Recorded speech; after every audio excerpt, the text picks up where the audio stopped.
জাতীয় বিশ্ববিদ্যালয়ের অনলাইন ক্লাসে সবাইকে স্বাগতম। করোনাকালীন কার্যক্রম চলাকালে চলমান ক্লাস অনলাইন ক্লাসে রাখার স্বার্থে বিশ্ববিদ্যালয়ের উদ্যোগে এই প্রোগ্রামে আমি নিজেকে সংযুক্ত রাখতে পেরে আনন্দিত। সকলকেই আমরা স্বাস্থ্যবিধি মেনে চলার আহ্বান জানাচ্ছি। আজকে পদার্থবিজ্ঞান তৃতীয় বর্ষে গাণিতিক পদার্থের উপরে প্রথম ক্লাস উপস্থাপন করছি। আমি ডক্টর এইচ.এম. আলিউল্লাহ, সহযোগী অধ্যাপক, মোহাম্মদপুর কেন্দ্রীয় কলেজ, ঢাকা। ম্যাথমেটিক্যাল ফিজিক্স আমরা জানি এটা বিজ্ঞানের একটা খুব ইম্পর্টেন্ট জায়গা। তো এখানে আমি প্রথমেই গাণিতিক পদার্থবিজ্ঞানের নম্বর বন্টন সম্পর্কে একটু বলবো। অন্যান্য বিষয় নেই, এই বিষয়েরও মোট নাম্বার 100, যার 80 নাম্বার রিটেন হবে এবং 20 নাম্বার ইন কোর্স থাকবে। এই কোর্সে মোট অধ্যায় আছে 5টা, কিন্তু প্রতিটি অধ্যায়ের মধ্যে আবার সাব পয়েন্টে অনেক চ্যাপ্টার আছে। তো আমরা এভারেজ যদি প্রতিটি অধ্যায়ে 3টা করে কোশ্চেন নেই, 3টা করে আমরা লেকচার দেই, তাহলে টোটাল 15টা ক্লাসে সিলেবাসের পুরো অংশটার উপরে একটা ধারণা দেয়া যাবে। আমি সেভাবেই আগাবো। এখানে সংক্ষিপ্ত প্রশ্ন 1 মার্কের কোশ্চেন হবে 10টা, 3 মার্কের 4 মার্কের কোশ্চেন আছে 5টা এবং 10 মার্কের কোশ্চেন আছে 5টা। সর্বমোট 80 নাম্বারের রিটেন পরীক্ষা হবে। তো প্রথমেই আজকের আমি আমাদের পাঠ্যসূচি পরিচয় করিয়ে দেব।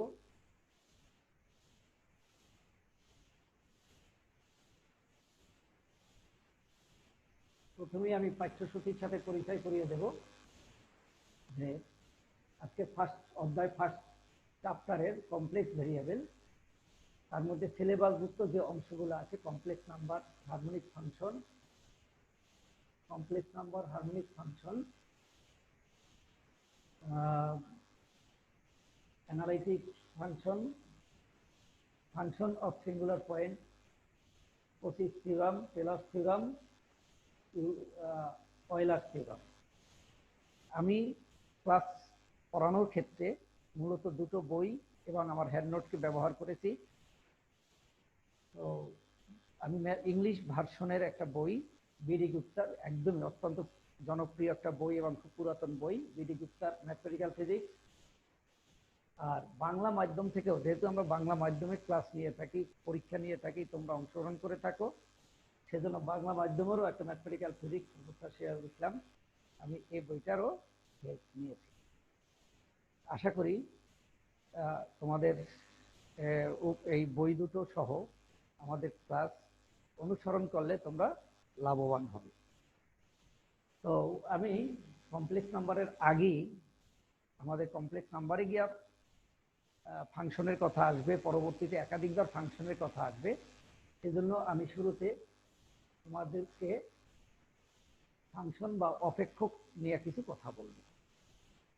আসলে ফাংশন হলো দুটো ভেরিয়েবলের মাঝখানে একটা ইকুয়েশন, অর্থাৎ ফাংশন বলতে কিন্তু ন্যাচারালি আমরা বুঝি কাজ।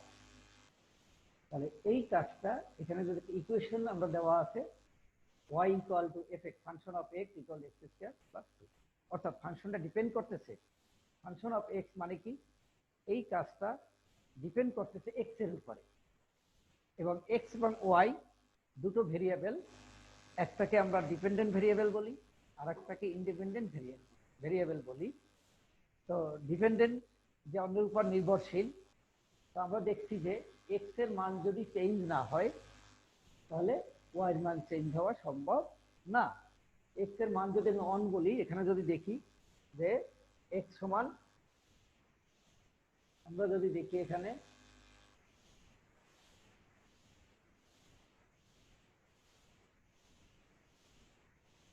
আমরা দেখছি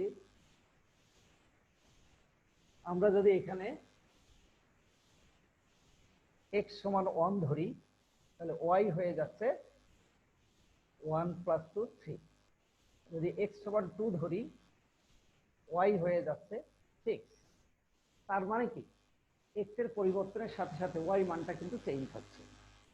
তাহলে x আমার ইন্ডিপেন্ডেন্ট অর্থাৎ স্বাধীন চলক, ওয়াইটা হলো কি অধীন চলক, আর এখানে টুটাকে আমরা বলবো কি ইউনিভার্সাল কনস্ট্যান্ট। সুতরাং এটা হলো একটা ফাংশনের উদাহরণ, অর্থাৎ একটা অপেক্ষকের আমরা উদাহরণ দেখলাম। এবার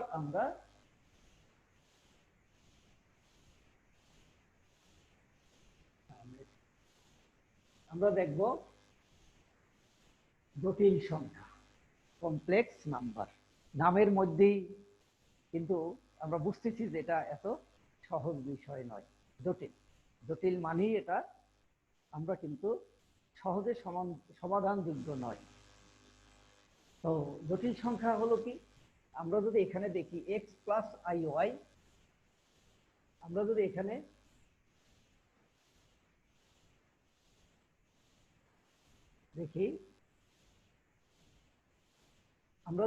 দেখি যে x + iy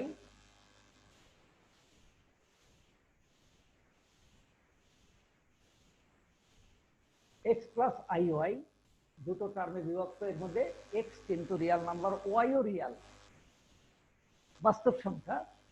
কিন্তু আমরা যদি দেখি এর মধ্যে একটা i আছে, এই i এর মানটা √-1, অর্থাৎ -1 কে কিন্তু আমরা বর্গমূল করতে পারি না। সেজন্য এই আইটাকে বলা হয় কি ইমাজিনারি নাম্বার।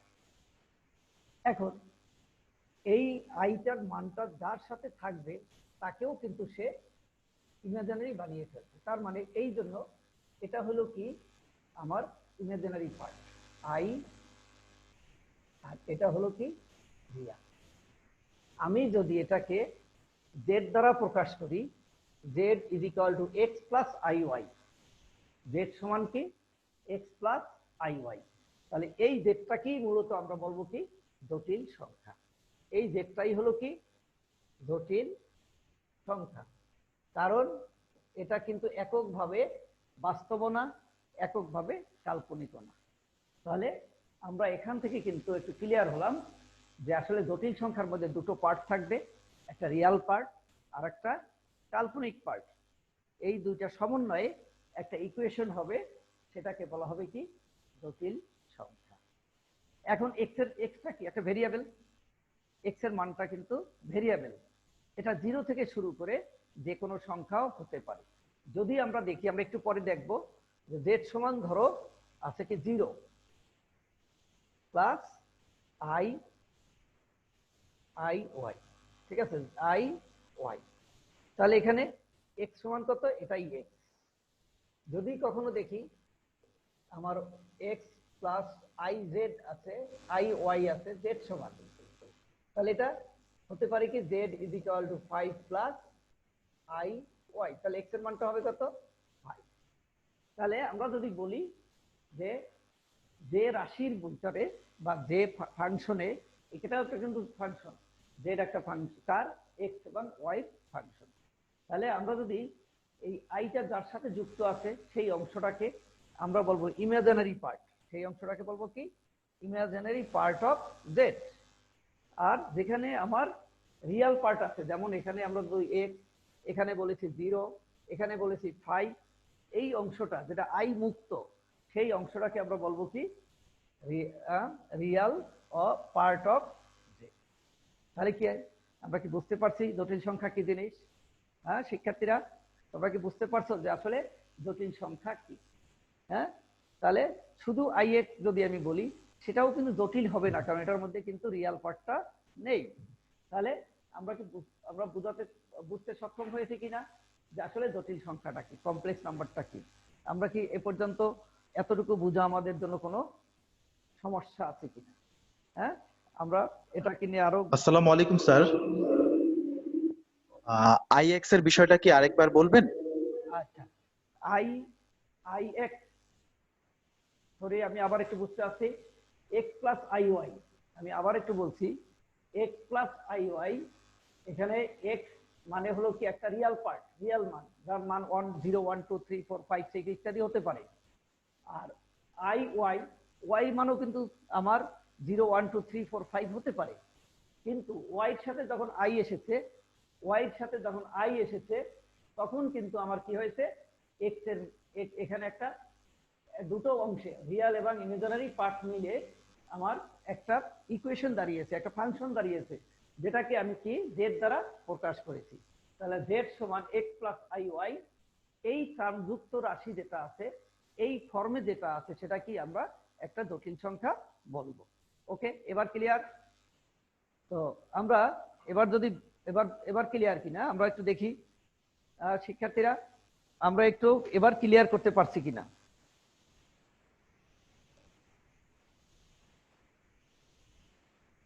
এবার এবার শিক্ষার্থীদের মধ্য থেকে যদি কোনো কথা থাকে আমরা আমাদের বুঝতে কোনো অসুবিধা আছে কিনা? জি ধন্যবাদ স্যার, ক্লিয়ার হয়েছে। Thank you, thank you.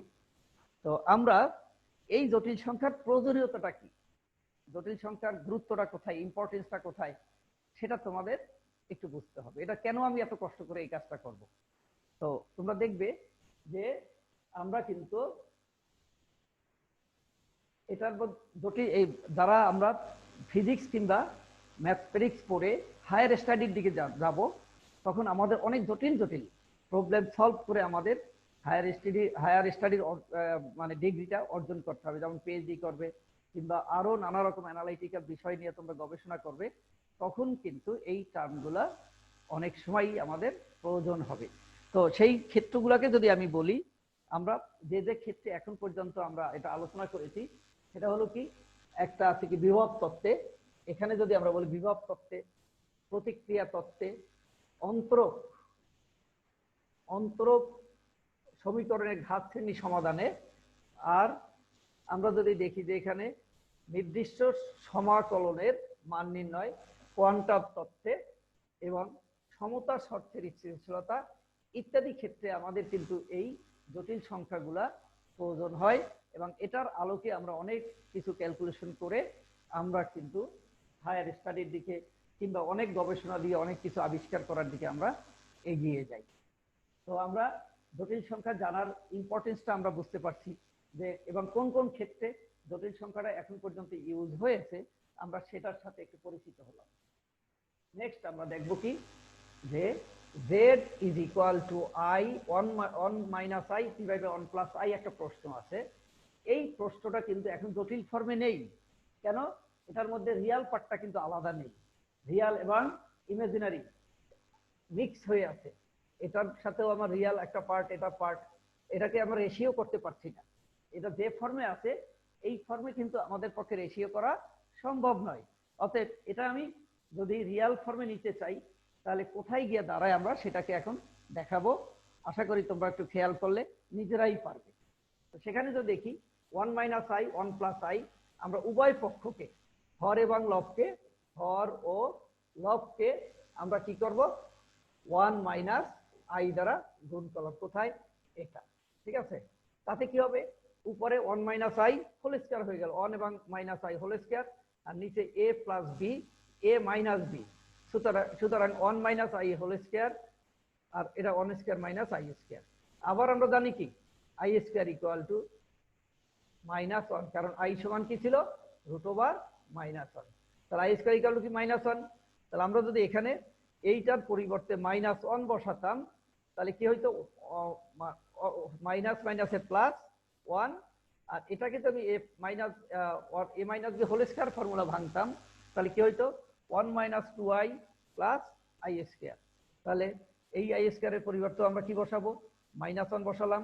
তাহলে 1 যদি কাটা যায় থাকলো কি মাইনাস 2i বাই 2, 2 কাটা গেল, থাকলো i। এখন শুধু আই যদি বলি, আমরা আমাদের জটিল সংখ্যার ফরমেশন অনুযায়ী কিন্তু শুধু আই দিয়ে আমি জটিল সংখ্যা বলতে পারবো না, কারণ এখানে কিন্তু আমার রিয়াল পার্টটা নেই। তাহলে আমি যদি এখন এটাকে ফরমেশন দিতে চাই, যে জেড সমান আমি যদি 0 লিখে দিই, আর প্লাস ইন্টু মাইনাস 1 যদি আমি রাখি ইন্টু আই, আমি মাইনাসটাকে যদি এখানে দিয়ে দেই তাহলে আমার কি হতে পারে, মাইনাস, তাহলে 0 প্লাস -1 i। তাহলে এটাই হলো কি আমার z ইকুয়াল টু, তাহলে x এর মানটা কত 0 আর y এর মানটা কত -1। তাহলে z equal to x plus i এর ফরমেশনে আমরা বের করলাম কি z equal to 0 plus -1 into i। তাহলে এটাই হলো কি আমার 1 minus i divide by 1 plus i এর কি জটিল বা পোলার ফর্ম। যেহেতু এখানে এক্স ওয়াই টার্ম আছে, আমরা পোলার স্থানাঙ্কে সাধারণত জানি এক্স এবং ওয়াই কে ব্যবহার করি। এক্স ওয়াই কে ব্যবহার করে আমরা একটা ইকুয়েশন দাঁড়ালো, সেজন্য আমরা এটাকে আমরা কি বলতে পারবো, জটিল বা পোলার ফর্ম রূপ দেখতে পাচ্ছি। ওকে, তাহলে এটা বোঝা গেছে যে আমরা যে কোনো একটা রাশিকে যার মধ্যে আমার কাল্পনিক মান আছে, যে ফর্মে আছে, এটাকে আমি একটা নির্দিষ্ট ফর্মে নিয়ে জটিল আকার আমরা সৃষ্টি করতে পারছি। আমরা এবার আগাই। নেক্সট আমি আরেকটা एग्जांपल তোমাদের দিয়ে দিচ্ছি যে z is equal to 1 plus 2i divide by 1 minus 2i। একই রকম তোমরা দেখতে পাচ্ছ যে আগের মতোই আছে। তাহলে আমি সবসময় চেষ্টা করব কি নিচেরটাকে a minus b whole square ফর্মুলায় ফেলতে। তাহলে এবার নিচেরটাকে যদি আমি a মাইনাস b ফর্মুলায় ফেলি তাহলে কি করতে হবে, 1 প্লাস 2i দ্বারা হর এবং লবকে গুণ করতে হবে আগের মতো। কারণ আমার সবসময় টার্গেট থাকবে নিচের আইটাকে ভেনিশ করা। নিচের আইটা কিভাবে আই স্কয়ার করতে পারি সেজন্য আমি খেয়াল করব। তাহলে কি হচ্ছে 1 প্লাস 2i ইনটু 1, যদি আমরা 1 প্লাস 2i দ্বারা গুণ করি তাহলে নিচে হলো 1 মাইনাস 4i স্কয়ার আর উপরে হলো 1 বাই, এটা মিলে হোল স্কয়ার হয়ে গেল। তাহলে 1 মাইনাস 4i স্কয়ার, তাহলে কি দাঁড়ালো 1 plus 4i plus 4i square. তাহলে আমার এখানে কি হলো i স্কয়ার, আবার আমরা বলছি ইকুয়াল টু -1। তাহলে i স্কয়ার ইকুয়াল টু কি হলো -1 হয়ে গেল। তাহলে এখানে আমার -1 এর জন্য হয়ে গেল 5 অর্থাৎ 1 প্লাস 4, আর এখানে হয়ে গেল কি 1 আর এটা হলো -4। হ্যাঁ, তাহলে হয়ে গেল -3।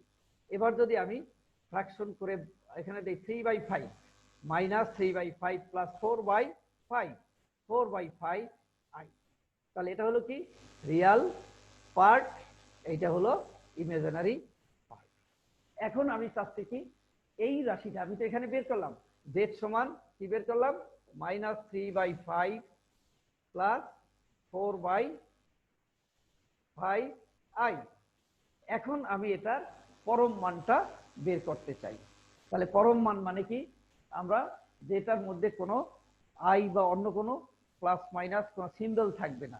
তাহলে আমরা কি করব, সেখানে এই যে z এই চিহ্ন আমরা দুই পাশে চিহ্ন দিলে কি হবে, পরম মান হবে, মডুলাস অফ z। তাহলে সেটা কি হবে, এই রিয়েল পার্ট এবং ইমাজিনারি পার্ট, অর্থাৎ আমরা যদি যে কোনো জায়গায় আমরা মোড z দেই তবে কি এখানে √r z whole square plus i z whole square. Okay, তার মানে রিয়েল পার্ট হলো -3/5, তাহলে -3/5 হোল স্কয়ার, আর এখানে ইমাজিনারি পার্ট হলো 4/5। এটাকে বর্গ করে যোগ করলে আমরা কি পাইলাম, +1। তাহলে আমি এই যে টার্মটা নিয়ে আমরা শুরু করেছিলাম সেটার আমার ইকুয়েশন হলো, জটিল রূপটা হলো এটা আর তার পরম মানটা হলো 1। ওকে, আমরা বের করা শিখছি যে আমরা একটু ধাপে ধাপে আগাচ্ছি। আগের বার আমরা কি করেছিলাম, একটা অঙ্কের মধ্যে আমরা জটিল রূপটা দেখেছি। এবার জটিল রূপের সাথে একটু অ্যাডভান্স হয়ে আমরা কি দেখালাম, তার পরম মানটাকে দেখাতে সক্ষম হলাম। শিক্ষার্থীরা বোঝা যাচ্ছে, এটা যেহেতু ম্যাথমেটিক্যাল ফিজিক্স, এই নিয়ম ধরে তোমাদের কিন্তু বইয়ের ভিতরে বিভিন্ন এক্সারসাইজ আগাতে হবে, নিজেদেরকে সলভ করতে হবে। ওকে, এবার যদি আমরা দেখি যে এই শুধু ইন্ডিভিজুয়ালি আমরা এবার আর জটিল কথা না বলে সরাসরি পরম মানে চলে গেলাম। তাহলে মনে রাখতে হবে যে জটিল সংখ্যা সরাসরি পরম মান বললেও কিন্তু আমার জটিল রূপটা প্রয়োজন হবে। আমি কোনো রাশিকে জটিল ফর্মে না এনে পরম মান বের করা যাবে না, কারণ এখানে কি আছে দেখো 1 minus i divide by 1 plus i, এটাকে সরাসরি গিয়ে কিন্তু আমি পরম মানে আসতে পারবো না। তাহলে কি করতে হবে আমাকে, আগের বার আমরা দেখেছি যে আমি এটাকে আগে জটিল ফর্মে নেব। তাহলে এখানে 1 উপরে আমি নিচেরটাকে ওবিট করব, তাহলে কি করেছি 1 মাইনাস i দ্বারা কি করেছি এটাকে গুণ করেছি, তাতে গিয়া আমি আর ইন ডিটেইলস ক্যালকুলেশন করলাম না, কারণ আগের মতোই ছিল, এটা আমরা আগে দেখিয়েছি। এখন এটাকে যদি আমি জেড বলি তাহলে কি হবে, 0 প্লাস -1 ইন্টু আই। তাহলে এখানে যদি দেখি আর জেড ইকুয়াল টু কত, 0 আর আর সরি আই জেড সমান হলো কি -1। তাহলে অতএব আমার এখানে মুড অফ আই অর্থাৎ মুড অফ কি জেড, এখানে যদি আমি এটাকে জেড ধরতাম, হ্যাঁ, তাহলে কি হতো,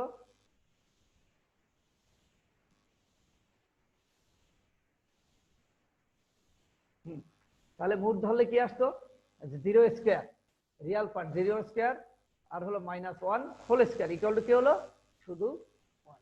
তাহলে শুধু আমরা এখানে আমি কি বুঝাতে চাইলাম, যে যদি পরম মানও বলে তাহলে আমরা কি করতে হবে, আমাকে জটিল ফর্মে আসতে হবে। জটিল ফর্মে এসেই কিন্তু আমরা কি করতে পারবো, তারপরে রিয়াল পার্ট এবং ইমাজিনারি পার্টকে আমি আলাদা করে তার বর্গ করে যোগ করে বর্গমূল করলে আমরা কি তার পরম মানটা পেয়ে যাব। ওকে, তাহলে আমরা যদি একটু দেখি তোমাদের প্র্যাকটিসের জন্য আমরা হয়তো বলবো এখানে নেক্সট আমরা আসবো আরেকটু অ্যাডভান্স, যে আর্গুমেন্ট কি। অর্থাৎ আমরা যদি দেখি আর্গুমেন্টটা কি, তাহলে সেখানে এক্স অক্ষ বরাবর আমরা রিয়াল পার্ট আর ওয়াই অক্ষ বরাবর যদি ইমাজিনারি পার্টটা দেই, তাহলে আমরা এরকম একটা ইকুয়েশন, এরকম একটা চিত্র পাবো। হ্যাঁ, তাহলে আমরা এদিকে এক্স বরাবর কি দিছি, আর জেড রিয়াল পার্ট, আর এইদিকে আমরা দিছি কি ইমাজিনারি পার্ট আই ওয়াই। তাহলে আমরা কি পেয়েছি, মূল বিন্দুগামী একটা সরলরেখা পেয়েছি। তাহলে এখানে কি আছে, এই থিটাটাই হলো কিন্তু আসলে আর্গুমেন্ট। এই থিটাটা মানে কি, আবার ট্যান, আসলে ট্যান থিটা ঢাল, এটাই হলো কি আমার আর্গুমেন্ট। এখন এখানে নরমালি যদি সে এখানে দাঁড়ায় তাহলে ট্যান থিটা, কিন্তু সে যদি একবার ঘুরে এসে এখানে দাঁড়ায় তাহলে কি হবে, 2n pi plus tan theta. Okay, হ্যাঁ, তাহলে আর্গুমেন্টটা হলো 2n pi plus tan theta. Clear? তাহলে এটাই হলো আর্গুমেন্ট। অর্থাৎ আমি রিয়াল এবং ইমাজিনারি পার্টটাকে নিয়ে একটা গ্রাফ করে আমি যে একটা মূলবিন্দুগামী সরলরেখা পেলাম, সেখানে এই মূলবিন্দুগামী সরলরেখাটা রিয়াল পার্টের সাথে কত কোণ করলো সেই অ্যাঙ্গেলটাই কিন্তু আমার এখানে রিয়াল আর্গুমেন্ট, বা এর বাংলাটা হলো কি অপেক্ষ। ওকে, এবার যদি আমি দেখি তাহলে কি হয়, এখানে নেক্সট আমরা কি করছি, এইখানে একটা জটিল সংখ্যা, আমরা একটা সংখ্যা দিলাম, হ্যাঁ, এটাকে আমরা কি করব, জটিল রাশির পরম মান, আর্গুমেন্ট বা অপেক্ষক বের করব। ওকে, তাহলে এখানে যদি দেখি যে আমরা এই রাশিটাকে আমরা z equal to 2 plus 3i divide by 1 minus 4i, আমরা কিন্তু এর আগে এটাকে পরম রূপে জটিল সংখ্যার রূপ আমরা বের করা শিখছি। আমরা একটু সংক্ষেপে চলে যাচ্ছি, যে এটাকে যদি আমরা উপরে কি করেছি সেই একইভাবে আগে জটিল রূপে যদি যাই, পরম চিহ্নটা দিয়ে দিয়ে আমরা আগাচ্ছি এবার, তাহলে আমরা পরম জেড মানে এটার মধ্যে আমি পরম মান বের করবো।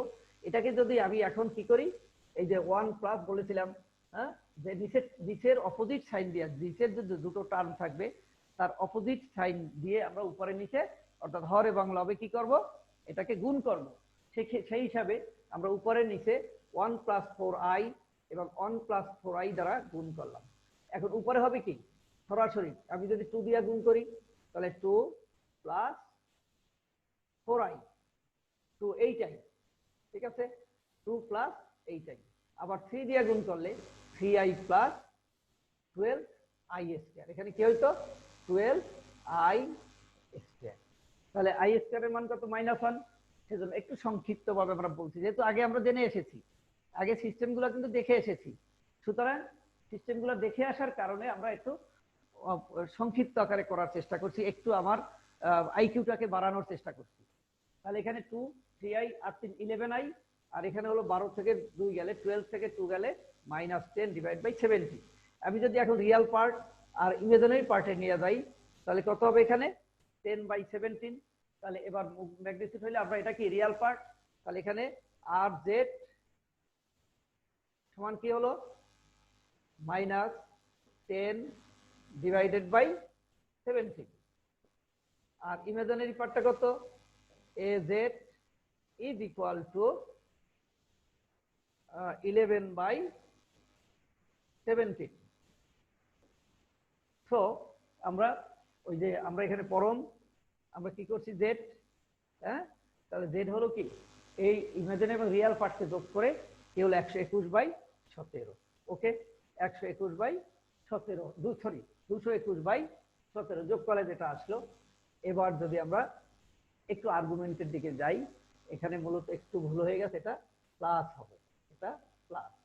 তাহলে tan ইনভার্স 1, কারণ আমরা ছিল কি tan থিটা বের করব, তাই না? আমার আর্গুমেন্ট হলো কিন্তু থিটা, তাহলে থিটা ইকুয়াল কি হলো tan ইনভার্স 1 y/x। তাহলে আর্গুমেন্টটা হলো 2n π, এটা হলো মূল আর্গুমেন্ট। কিন্তু আমি যখন এটাকে বিভিন্ন সার্কেলে ঘুরিয়ে আনবো তখন সেজন্য 2n π বলেছি। একটু আগেই দেখেছি যে আমরা যদি এখানে x অক্ষ বলি, এটাকে যদি y অক্ষ বলি, এইদিকে যাবে আমার রিয়েল পার্ট আর জেড, আর এইদিকে যাবে আমার কি i, তার মানে i y ইমাজিনারি পার্টটা। তাহলে আমরা এরকম একটা মূলবিন্দুগামী সরলরেখা পেতাম।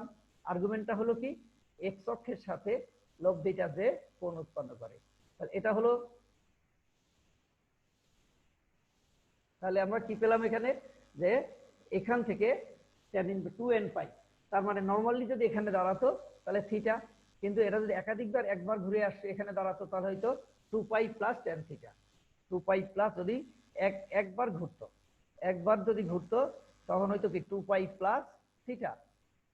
হ্যাঁ, আবার যদি দুইবার ঘুরতো তাহলে কি হইতো 2π ইন্টু 2 প্লাস থিটা, অর্থাৎ কি হইতো 4π প্লাস থিটা। তাহলে একসাথে আমরা এটা সমাধানটা কি হলো 2n π প্লাস থিটা। তাহলে থিটা মানে হলো কি tan ইনভার্স 1 y/x। তাহলে আমার যে অঙ্কটা আমরা একটু আগে যে অঙ্কটা আমরা এখানে দিয়েছিলাম সেটার আর্গুমেন্টটা কত, আর্গুমেন্ট বা অপেক্ষকটা হলো কত আমরা যদি দেখি, তাহলে 2n π tan ইনভার্স 1 y হলো 11/10, আবার 11/17 আর মাইনাস 10/17। আমি যদি মাল্টিপল করি 11/17 ইন্টু উল্টাই দিলে উপরে যাবে 17, নিচে আসবে 10, একটা নেগেটিভ আসে এখানে একটা নেগেটিভ আছে, তাহলে মাইনাস 11/10। তাহলে শিক্ষার্থীরা আমরা কি বুঝতে পারছি যে আর্গুমেন্টটা কি? তাহলে আমরা দেখো একটা জটিল সংখ্যার ভিতরে কিন্তু আমরা অনেকগুলো পার্ট আসলাম। জটিল সংখ্যা কি জানলাম, জটিল সংখ্যার আমরা যে কোনো সংখ্যাকে জটিল সংখ্যায় কিভাবে আমরা রূপান্তর করছি, হ্যাঁ, আবার একটা জটিল সংখ্যার সাথে আমরা তার কিভাবে পরম মান বের করব, পরম মানের পরে আমরা আবার কিভাবে তার আর্গুমেন্টটা বের করব। তাহলে আমরা কিন্তু জটিল সংখ্যার সম্পর্কে বিভিন্ন রকম ধারণা পেলাম। ওকে, ঠিক আছে। তাহলে আমরা যদি জটিল সংখ্যা বুঝতে পারি তাহলে জটিল সংখ্যার পরেই আমরা আসবো কি একটু দেখো, এরপরে আসছে কি আমাদের বিশ্লেষিক ফাংশন বা বিশ্লেষিক অ্যানালাইটিক্যাল ফাংশন, বিশ্লেষিক অপেক্ষক। ঠিক আছে, তাহলে এটা হলো কি আমরা বিশ্লেষিক ফাংশন যদি আমরা এখানে বলি তাহলে দেখবেন নির্দিষ্ট বিন্দুতে অপেক্ষক যদি সংজ্ঞায়িত হয় এবং বিভিন্ন ক্রমের এর যদি বিভিন্ন ক্রমের কি হয়, যদি আমরা বিভিন্ন ক্রমের অবকলন অর্থাৎ ডিফারেন্সিয়েশন করতে পারি তাহলে আমরা কি করতে পারবো, বিশ্লেষী অবকলন করতে পারি, তাহলে এবং ঘাত শ্রেণীর বিভিন্ন সম্ভাবনা নিতে পারি, তাহলে সেখানে কি হবে, এটা অ্যানালাইটিক। অ্যানালাইটিক তো আমি বুঝি, বিশ্লেষিক মানে কি আমি এটাকে অ্যানালাইসিস করব, এটাকে আস্তে আস্তে আমি ভেঙে ভেঙে বিভিন্ন রূপ ধারণ করব। তাহলে যদি কোনো জায়গায় যদি তাকে আমরা কি করতে পারি, ডিফারেন্সিয়েট করতে পারি, তাহলে সেটা হলো কি অ্যানালাইটিক্যাল ফাংশন। আর যদি না পারি তাহলে সেটা কিন্তু অ্যানালাইটিক্যাল হবে না, কারণ সেখানে অসংজ্ঞায়িত। আমরা যদি এখানে দেখি এবং যখন ডিফারেন্সিয়েশন করা যাবে না তখন কিন্তু তার আরেকটা নাম হবে, সেটা কি সিঙ্গুলার বিন্দু। সেটাকে কি বলবো, সিঙ্গুলার বিন্দু। তার মানে কোনো নির্দিষ্ট বিস্তারে প্রতিটি বিন্দুতে যদি অপেক্ষকটা বিশ্লেষিত না হয় তখন সেটার নাম হবে কি সিঙ্গুলার বিন্দু। এখানে দেখানো হয়েছে দেখো y(x) = 1/x। এখন যদি আমি x = 0 লিখি তাহলে y এর মানটা কি হয়ে যায়, হ্যাঁ, কাউন্ট করা যাচ্ছে না। তাহলে কি হচ্ছে আমরা 1/x = 1/0 কি অসংজ্ঞায়িত, অসংজ্ঞায়িত। ঠিক আছে, অর্থাৎ যাকে আমরা কাউন্ট করতে পারি না। তাহলে আমি যদি এই ফর্মের মধ্যে x ইকুয়াল টু 0 বসাই, তাহলে আমার y(x) যে ফাংশনটা আছে, ডিপেন্ডেন্ট ভেরিয়েবলটা আছে, সেটা কিন্তু আর আমার কাউন্টেবল থাকছে না। সে কারণে আমরা এটাকে y একবার ডিফারেন্সিয়েশন, দুইবার ডিফারেন্সিয়েশন করতে পারছি না, কারণ এটা অসংজ্ঞায়িত অবস্থায় থাকে। সে কারণে x ইকুয়াল টু 0 হলে y(x) এর বিশ্লেষিক থাকে না। হ্যাঁ, তাহলে একইভাবে y(x) equal x to the power minus half, যখন এটা আছে, এরকম এক্সাম্পল দিয়ে কিন্তু আমরা এখানে কি করতে পারি, আমরা এরকম জায়গা দিয়ে এরকম অবস্থা থেকে কিন্তু আমরা অ্যানালাইটিক্যাল ফাংশনকে বলবো। তাহলে কি দাঁড়ালো অ্যানালাইটিক্যাল ফাংশন? যেটাকে আমরা অবকলন করতে পারবো, অন্তরীকরণ করতে পারবো, সেটাই হলো কিন্তু অ্যানালাইটিক্যাল ফাংশন। বিভিন্ন ঘাতে, বিভিন্ন পাওয়ারে আমরা একবার করলাম, দুইবার করলাম, তিনবার করলাম, এরকম যখন আমি এটাকে ডিফারেন্সিয়েট করতে পারবো, তখনই কিন্তু সেটা কি হয়ে যাবে, অ্যানালাইটিক্যাল হয়ে যাবে, বিশ্লেষণিক হয়ে যাবে। আর যখন পারবো না, সেটা অসংজ্ঞায়িত হবে, তখন সেটার কিন্তু আরেকটা নাম হয়ে যাবে সিঙ্গুলার বিন্দু। ওকে, তাহলে এটিকে কি বলা হবে, সিঙ্গুলার বিন্দু।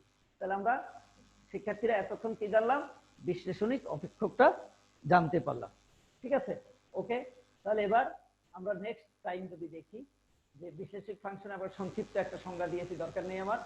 তাহলে এটাকে কখন সংজ্ঞা অ্যানালাইটিক্যাল হবে, ওই একই জিনিস, যখন একটি ফাংশন নির্দিষ্ট বিন্দুতে সংজ্ঞায়িত হয় এবং এর বিভিন্ন ক্রমের গুণাঙ্ক থাকে এবং বিভিন্ন পাওয়ারে তাকে বিস্তৃত করা সম্ভব হয়, তখনই সেটা হবে কি, অ্যানালাইটিক্যাল।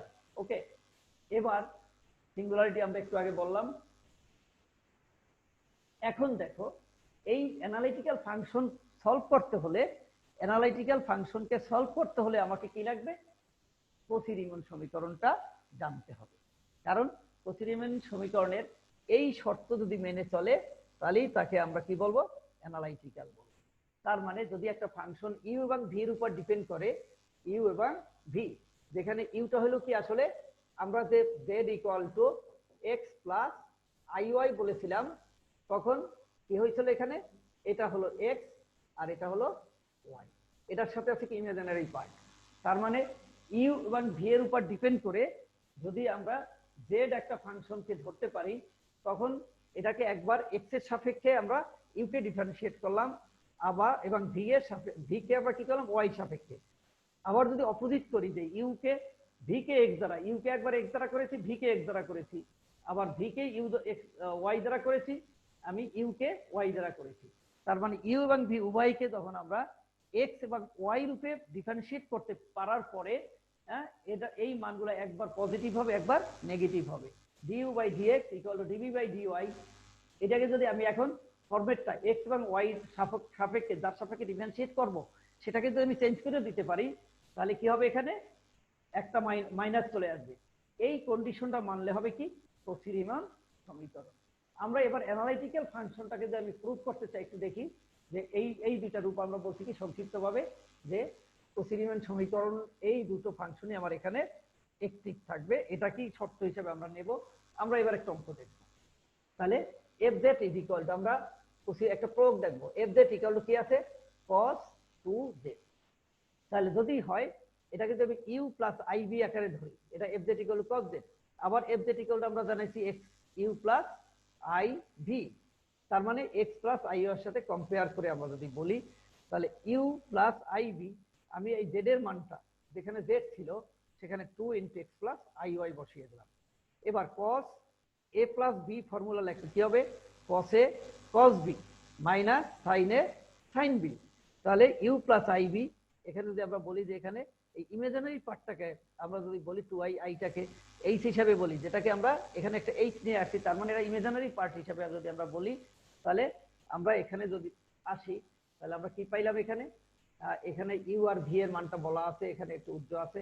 তাহলে ডিউ একবার ডিফারেন্সিয়েট করলে আমরা এটা পাবো, আবার ডিউ বাই ডি ওয়াই করলে এটা ওয়াই, এটা হলো কি ওয়াই দিয়ে ডিফারেন্সিয়েট করলে 2 cos 2x, আর সাইন এইচ তো আমার ওই যাই আমার ইমাজিনারি পার্ট হিসাবে আছে। তাহলে এখানেও আমরা দেখছি কি, যে আমরা যদি অ্যাঙ্গেল কোণাকুণি চিন্তা করি, du by dx dv by dy, আবার d u by dy dv by dx, তাহলে এরা কি পরস্পর যদি সমান হয়ে গেলে, তখন আমরা বলবো যে cos 2z কে আমরা কি বলবো, অপেক্ষকটাকে কচি রিমান সমীকরণটাকে মেনে চলছে।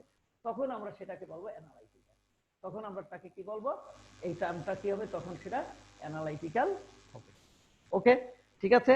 তাহলে এখন আমরা আসলে অ্যানালাইটিক্যাল ফাংশনের কিছু প্রয়োগ, আর একটা সমীকরণ আমরা আছে, তোমরা হোমওয়ার্ক করবে, এর উপরে কিন্তু তোমরা তোমাদের বিষয়গুলা এগিয়ে নিয়ে যাবে।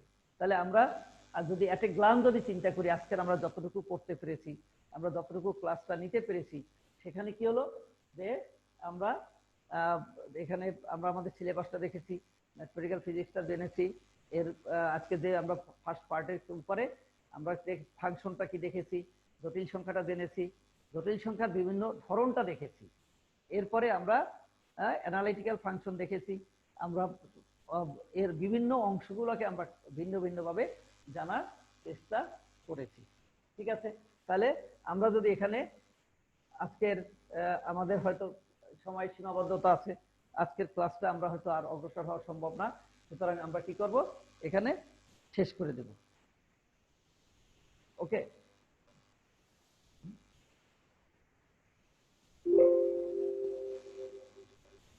ওকে, সবাইকে অনেক অনেক ধন্যবাদ জানিয়ে আজকে ক্লাস শেষ করছি।